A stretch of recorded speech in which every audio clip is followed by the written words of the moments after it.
Hello everyone, आप सभी का क्रिएटिव माइंड ग्लोबल स्कूल में स्वागत है। बच्चों, हम कक्षा 6 का पार्ट नंबर 4 योग का महत्व हमने पढ़ा। आपको भी योग करना शुरू करना चाहिए। उससे हमारे, आपने जैसे पाठ में पढ़ा, इससे हमारे जीवन में बहुत सारे लाभ मिलते हैं, है ना। तो आपको सबको योग करना है। पतंजलि के बारे में, महर्षि पतंजलि को योग का जनक माना जाता है।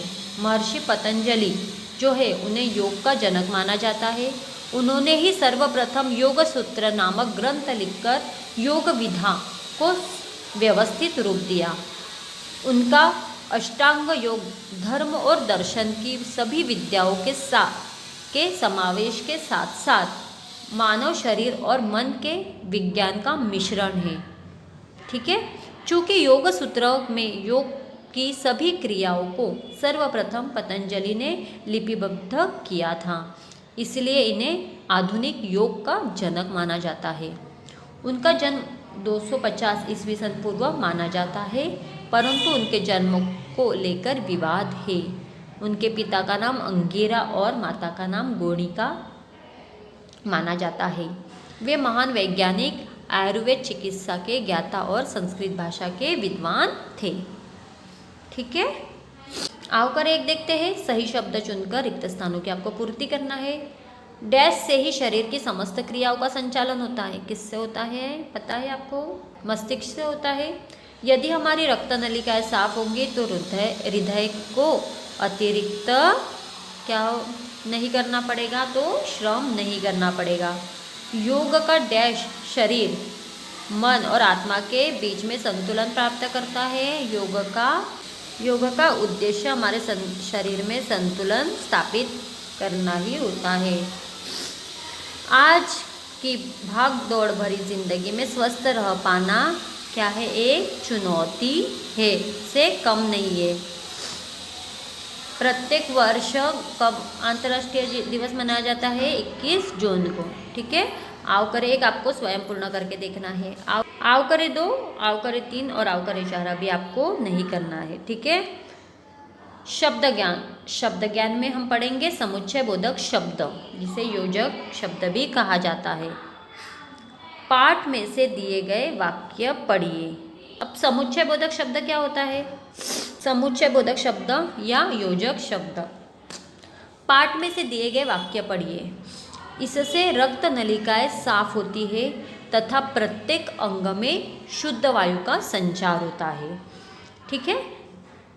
अब जैसे इससे रक्त नलिकाएं साफ होती है, एक वाक्य है प्रत्येक अंग में शुद्ध वायु का संचार होता है। इसको दो शब्दों को किसने जोड़ा हुआ है? तथा शब्द ने।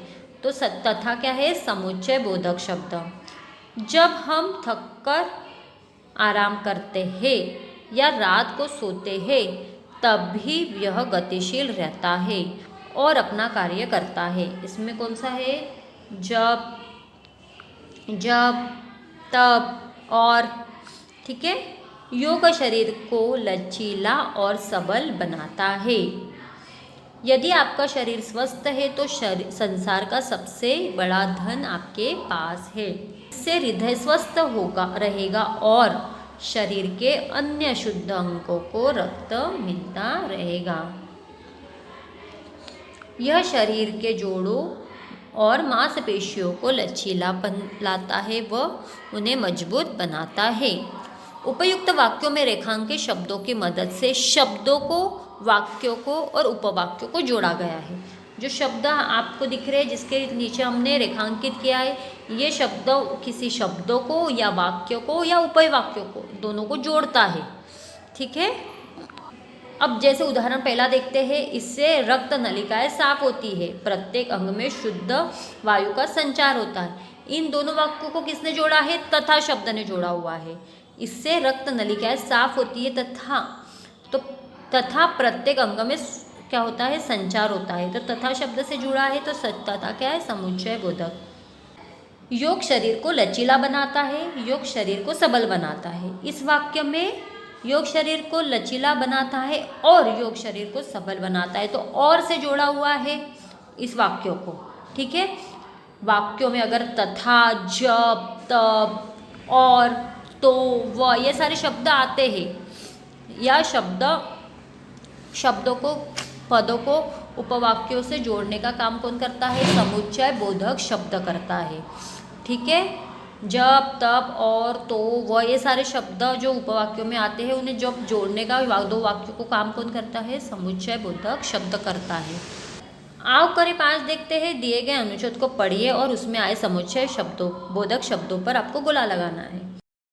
आओ करें 5 और आओ करें 6 आपको स्वयं पढ़कर पूर्ण करना है। ये आपका गृह कार्य है। ठीक है, निपात हम अगले वीडियो में देखेंगे। तब तक आपको आपका गृह कार्य जल्दी पूर्ण करना है। ओके, धन्यवाद बच्चों।